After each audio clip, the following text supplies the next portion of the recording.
ดูเงาไหมไทยอยู่ตลาดทวัดดูไปสภาเรื่องเอาเจ้าสบายใจเดี๋ยวไว้ยังพอมีเวลา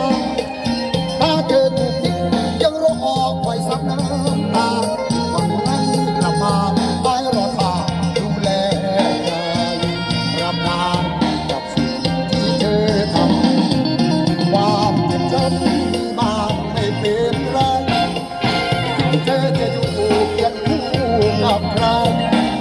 ยังให้อภัยเจ็บเพียงใดสิโอ้โทษเห็นตลาดทวัดให้สนับสนุนกับท่านเลยเดี๋ยวได้มันสุขให้เจ้าเดี๋ยวได้มันสุขให้เจ้าเมื่อเห็นเขา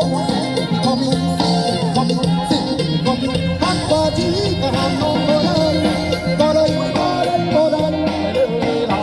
พอได้ได้ภาพพลังไว้ดวงตาเอาที่เจอคิดว่าสบายใจ